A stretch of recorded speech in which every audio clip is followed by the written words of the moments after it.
At yun nga po mga kalingap, talagang matindi na ang nangyayari ngayon kung saan ay mukhang nagkakagulo na or naglalaglaga na ito nga po si Dr. Love at si Nanay Hansel. At nag-post nga po, nag-comment si Nanay Hansel doon nga po sa mismo live ni Dr. Love. At doon nga po mga kalingap sa comment ni Nanay Hansel ay mukhang nga pong nagsisisi na doon nga po sa ginawa nilang pagpapatulpo kay Kuya Val. At sabi nga po ni Nanay Hansel ay isa po si Dr. Love sa nagtulak sa kanila para gawin yung mga bagay na hindi po sana dapat nila ginawa. Pero huli na, no? Huli na po ang lahat. Ngayon pa na sila ay nagsisisi, na sila ay wala na para pong pinahiya na nila yung kanilang sarili o pamilya sa tao. Ngayon pa ba, no? At sabi nga po niya, doon nga po sa tulpo ay may sarili silang pag-iisip. Pero bakit nga po ngayon sinasabi niya na isa si Dr. Love sa nagtulak sa kanila para gawin yung mga bagay na sana nga po ay hindi nila ginawa. Kaya talagang malaki po talaga ang impact ng ating mga desisyon sa buhay. Wala na po itong rewind. Hindi na maibabalik yung dati. Ngayon ay face the consequence. Huli na para po sila ay magsisi. Siguro kung magkakaayos po sila, mapapatawad po sila ni Kalinga Prab at ni Kuya Val. Pero para po sa akin ay hindi na po dapat sila bumalik sa Kalinga. Kung sakali nga po na sila ay gustong bumalik, no? Wag na pong tanggapin para po kay na Kuya Val at kay Kalinga Prab. Kasi tapos na po kumbaga nagkaroon na ng lamat, parang wala na yung tiwala. Kaya tanggapin po nila yung kanilang ginawa. At ito naman po si Dr. Love, kung talagang nagkakagulo-gulo sila o nagkakalaglaga na, ay baka po maya-maya ay makiusap or umiyak na naman kay na Kuya Val at kay Kalinga Prab na siya ay tanggapin. Nako, no? Sana ay wag nang tanggapin, no? Wag nang pabalikin yung mga tao umalis na o inalis na. Dahil matindi yung ginawa nila sa Kalingap, yung stress na ibinigay nila kay Kuya Val at kay Kalinga Prab, no? Si Dr. Love, si Red Zane, yung pamilya ni Biancy. No, talagang sobra yung mga ginawa nila sa Kalingap na sana ay kung sakali nga po na sila ay gustong bumalik ay wag nang pabalikin. Kumbaga ay face the consequence. Pwede po siguro na mapatawad pero wag na po na pabalikin pa. Para po sa akin, ito po ay aking opinion lamang. At ito po ay aral na din sa lahat, lalo na po kay Biancy at sa kanyang pamilya.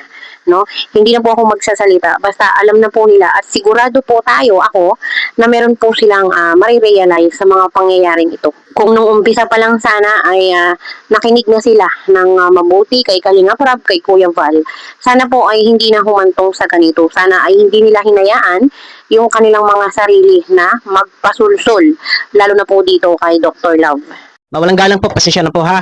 At eto na, iiwanan na daw po niya ang Team Guwapa at siya daw po ay magsusulo na. Mukhang nagkakaroon na po ng kaguluhan sa mga panahon ito, sa mga oras na ito. Ay, nagkakaroon na ng kaguluhan sa team ni Iking. At dito po ay kawawa at kawawa daw si Iking. Sabi niya sa sarili niya ay kawawa siya at pasan na niya ang daigdig. Visit ka. Eto. Buti nga sa'yo. Visit ka. Eto na guys. Nagkakagulo na sila. At hindi na po nagkakaintindihan at iiwanan na po ang Team Guwapa. Saan? Babalik na ng Kalingap. Eto na. Nasaan tayo? Pero na-download ko na to. Kahit ano niya. Kahit i-private nga na-download ko na po to. Ha? Mabilis bang yung lingkod. Okay? Totoo. Nakapokus sila kay Red Zane sa akin. Nakapokus dahil kayo may kagagawa ng kaguluhan ito. Kayo ang gumawa kung bakit nagkalintik-lintik at kung bakit nagpatulpo si Biancy. Kayo yung nandiyan sa likod, imposibleng wala kang alam, imposibleng ignorante ka at tanga ka. Ha? Imposibleng wala kang alam. Kayo ang gumawa ng kaguluhan na patukol sa dinala sa liblib na lugar yan ay napagkaayusan na. Nagkamaya na. Ha? Wala nakakaalam yan. Sino ang naglabas yan? Kayo? Ha? Pati Biancy. Visit ka? Hindi naman ako, ano? Anong hindi ka ano? Gwapo lang ako. Pero Alam, hindi ako, may, ang kapal ng mukha mo. Nasaan ang hindi gwapong-gwapo mo? Ang kapal ng mukha mo. Ay, mas pogi pa nga pogi ko sa'yo.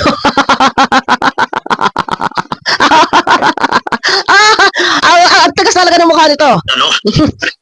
Ang kapal ng mukha mo, pogi ng ina mo ka. Nasabi-sabi mong gwapo. Mas maganda pa ang ano ko sa'yo. Bilisan mo. Bilisan mo. Kailangan mo lang dito ang laban mo dito sa nangyayari sa buhay ngayon. Bilisan mo. Pakatatag ka. Ano ang magpakatatag? Na-impacto ka. Dito na tayo. Dito na, na-download ko na yan. Reset ka. Oh, marami tayong may topic dito bukas. Sunod-sunod. 3 video. 3 video bukas. Ito na, dito na, na-download ko na. Oh, ito. Bilisan mo. Kasunduan natin dito ay charity lang. Ang kasunduan, charity Hindi lang. tayo maging antay. Ang kasunduan natin dito ay charity lang at never tayo maging antay. Naku, nagigigil na naman ako sa iyo. Nagigigil na naman ako. Ang kasunduan daw ay charity lang at never maging antay. Antay kalingap ka. Ha? Ang tinakbuhan mo. Kapeso Salcedo, doon kayo nagpa comment. Ang kapal ng mukha mo, ano ang ibig mo sabihin? Bakit gusto mo pa palabasin na hindi ka antay kalingap at hindi ka basher ng kalingap? Ha? Ang kasunduan daw dito ay pure charity at hindi antay. Gusto mo pang magmalinis? Ha? Gusto mo pang kukunin ang simpatya ng tao? Tarantado ka? Ha? Iba na yung laban at iba na yung sa inyo. Kaya ako'y mananahimik na lang. Iba na ang laban ninyo. Yan daw mga kasama niya, kaya siya raw ay mananahimik na. Uwisit ka? Tapusin ko na yung simbahan. Dahil ay aking pinumpisan. Tapusin lang daw niya yung simbahan dahil yan ay kanyang naumpisahan. Ang kapal ng mukha mo. Dito may sinasabi siya na siya ay magsosolo na lang. Iiwanan na niya ang team guwapa. Nakakagulo na sila. At dito pinalalabas niya siya ay naglilingkod na lamang sa simbahan at hindi na siya nagaparaaway. At siya ay nagbagong buhay na. Siya ay banal. Siya ay anak ng Diyos. Taris ka sa ginawa mo sa akin. Tarantado ka. Nagbanala kalinti ka. Ha? Ngayon, gusto mo na namang makabawi ng simpatya sa mga tao? Ha? Oh. Pagkatapos niyan, kayo na bahala. Tingnan nyo, pagkatapos siya kayo na bahala, iiwan na niya ang team guwapa. Di ba? Dahil hindi nagkakasundo. Hindi na nagkakasundo at may mga pinaghabulan. Ano ba mga pinaghabulan na yan? Ano ba mga pinagdidiskusyon na dyan? Dito lang muna ako pumunta sa pinakang padulo. At bukas po ay ating reaksyonan. Kahit wag mo na itago dahil na-download ko na. Ito na, nasa CapCut na ako ha. Pag nakikita ninyo na ganito, forma, ibig sabihin yan, nasa CapCut ako.